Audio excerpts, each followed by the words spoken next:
Welcome back to installment 16 of Richard Burdick's Numismatic interview. Last time we finished talking about you helping to build the Pogue collection, and now we want to talk about your collection. And we know you've been a collector for several decades, and you have been a collector of numismatic exonumia, as well as an exhibitor and a researcher. Can you tell us what got you started collecting exonumia?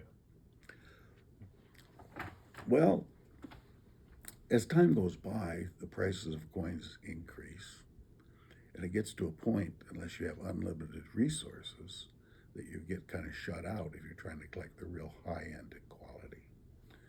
And so I was at a show, it's in 1983 or 4, and I noticed this piece right here.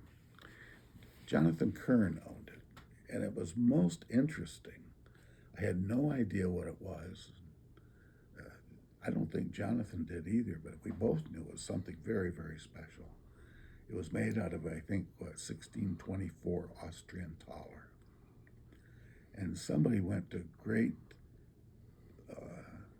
effort and expertise in engraving to make this. I think it's some type of a timekeeping device.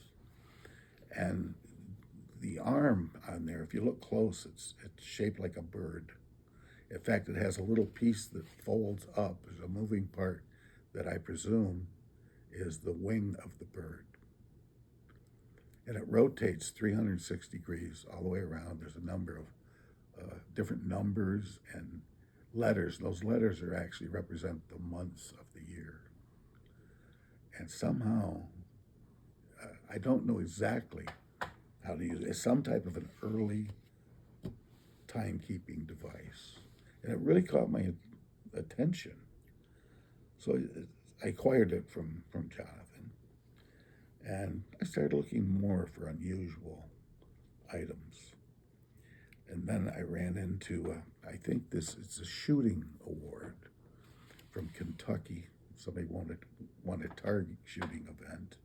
And this was probably a custom-made piece awarding him a prize for winning that event. You know, as time goes by, actually I bought a collection of love tokens that took this guy many decades. There was probably over 2,000 engraved coins, mostly on dimes. But this guy specialized in pictorial. Pictorials and love tokens is the high point, most interest. It's a picture of a bird, a person, and a picture of something, maybe a car. And they're much scarcer than the engraved initials. So in that collection, there were approximately 700 pictorials. And I started getting intrigued by these things. You don't see any two really alike. They were very seldom ever made in pairs, once in a while. But I keep looking at this stuff and acquiring things. And then one day I ran into the really spectacular things. One of the most spectacular things in my collection. It's a banjo that was made from a Seated Liberty dime love token. And somebody went to a great deal of trouble and artistic merit to construct that dime into a miniature banjo. It has, there were no strings on the banjo. So I'd owned this piece many years, and I was talking to this jeweler friend of mine, and he said he could put some strings on that banjo. So he ordered, at great expense, he had to buy a whole spool of, I think it was 22 karat gold wire.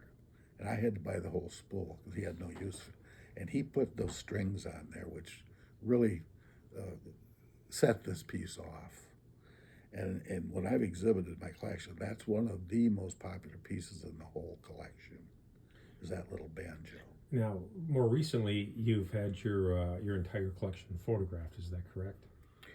Portions of it. Right. So we've got permission to show this. This is the Newman portal. Let me get this in focus here. This is the website, and you can view Richard's Exonumia collection on the Newman portal. And we'll show this again later in case you missed that. Go ahead and continue, Richard. When you do show that card, read everything that they say on there. And on the bottom is a website that if you go directly, exactly like it's on that card, it will take you right to the Eclectic Numismatic Treasure Collection. And there are hundreds of photographs of portions of this collection and descriptions of some. And that's where you'll see, if it interests you, to see large portions of this collection, many different categories. Okay. Well, what else did you get out of the bank today for us to take a look at here? Well, here's a really cute little piece. It's a miniature teapot that was made out of a barber dime. And legend has it that most of these pieces were made by prisoners. They had a great deal of time on their hand, and there was a few guys that were very artistically inclined. And you see these pieces occasionally made out of copper coins, Indian pennies, early Lincoln pennies. And this is the only silver tea kettle that I've ever seen. I did see one on TV on the Antique Roadshow, and it was appraised at $900, which shocked me. And my wife and I were watching this show, and I told her, I got one of these. And when they appraised it at $900, my wife looked at me and says, sell it right now. Well, I'd paid a fraction of that for mine. And to this day, it probably one of the last pieces I ever sell because I like it so much. The next one. What about this piece here?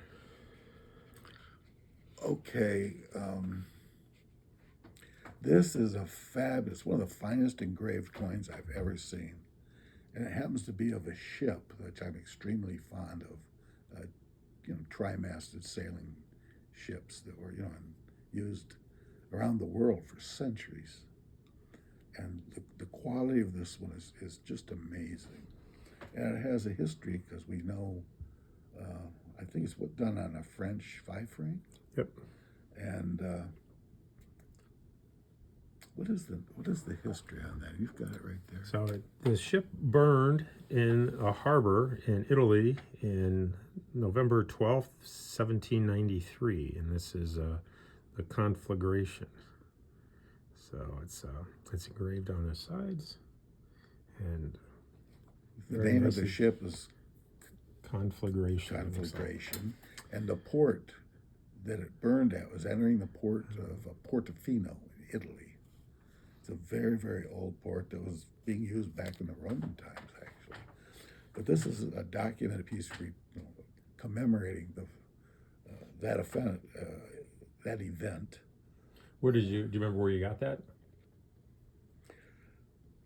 I bought it at a show in Orlando at the Fun Show, actually just a few years ago. And it was this guy was a very advanced collector, and this is one of the pieces he saved right to the very last. One of the last pieces he owned, and it wasn't free, but I admired it a great deal because the quality of workmanship is so high. I only buy the really high-end pieces. There's a lot of this stuff that's very amateurishly executed. I don't buy it. I leave that for the other guys. What about this piece here? Okay, I need to do some more background work on it before I can really explain it. It has an incredible history. It's one of the most historically significant pieces in the collection. So let's come back to that one. All right. How about this opal here? Okay, why don't you read out? This is a Charles Kenneth Reed, 337-15.11, U.S. Navy, blood type O, 6/11-41.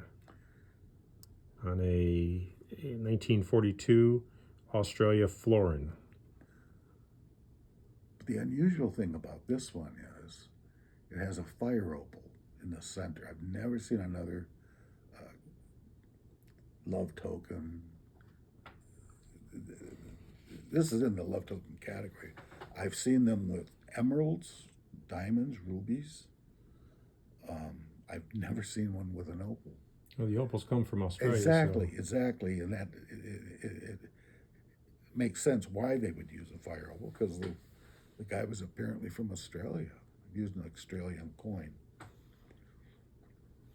What about your potty coins? Can you tell us about potty coins? Oh, well, yeah, take them over there.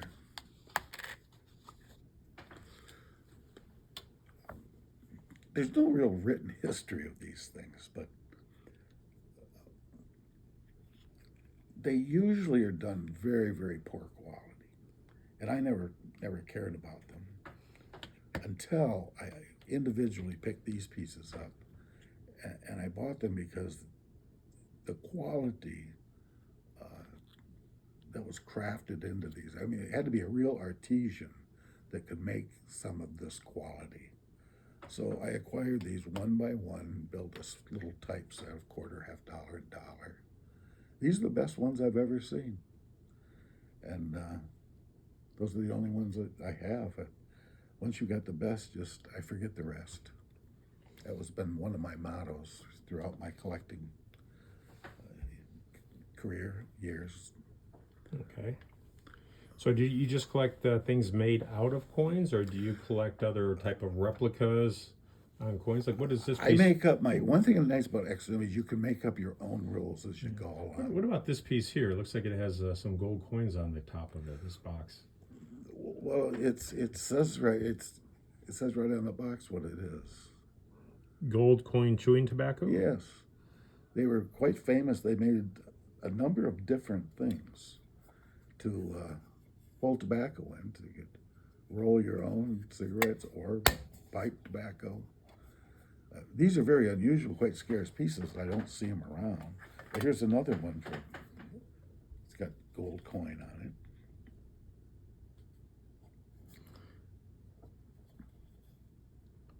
Very interesting. So pretty much anything coin related, anything? It's my choice. If I like it, it's enough quality and interest to me. So we have a little piece here. It looks like a iron cross. That is a very, very rare piece. I bought that out of the John Ford collection, which is one of the most famous collections ever come out of the United States. And there weren't that many pieces that really interested me, but this one really caught my eye. And you can actually tell I don't have the auction description right here, but you can tell the outfit that this was from. It was from Army of the Potomac. And that was I had to chase that one to get it. There was a number of people wanted that because, one, it was from the Ford collection. It had direct ties to the Civil War. Oh, here we go. We have, looks like it was, here's the auction slip here. There you go. Yeah, it's right there. And they describe this as a Army of the Potomac, 5th Army Corps badge, silver Maltese cross, 21 by 21.1 millimeters, cut out of an 1853 Arrows quarter, pin back.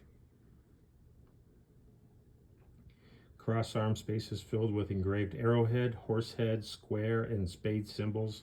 Center space filled with engraved heart pierced by arrow. Wow. Very cool, very cool. Yeah, that was a 1 year month. Well, I acquired that one around 2005. Here's a half cent. What is the story on this piece? Well, in the world of exonumia and or love tokens, one denomination that's extremely hard to find are half cents. I've only seen a few of them, but they weren't that attractive. But this one caught my eye because it's done in what I call tri-colored gold overlay. And I've just never seen an equal half cent to one of this quality and eye appeal. How about this piece here? This looks like a It's very from heavy- England. Most of the engraved coins, the early ones, come from England. Now this one is engraved on the edge. Let's see, what does that say there? The lady's birth date, I think. Eliza Ellis, born August 2nd, 1804. So this would have been from the same time period, just a few years after the coin was made. Elaborately, artistically altered on the edge, plus the engraving. It's a quite spectacular piece. You never know what you're going to see on these things. And I'm very, very particular what I buy. I've sold off the large collection of engraved coins. I still have some nice ones, but actually, when I acquired that collection back in the late 1980s, within an 18-month span, I happened to acquire 3 different love token collections, and I picked out my favorite ones, and I just sold the rest off to other dealers. I didn't want to have the volume. I fast-forwarded my little collection just by acquiring those 3 collections in a short period of time. I don't have that many of them left, but I do have some of the more fun pieces. All right, well, great. Well, we'll get back in the next session, and we'll see some more of Richard's incredible collection of Exonumia. Once again, you can go to the Newman portal. If you use the URL on the bottom here, it'll take you directly to his Exonumia collection. And if you like this series, please like and subscribe to the channel, and we'll be back.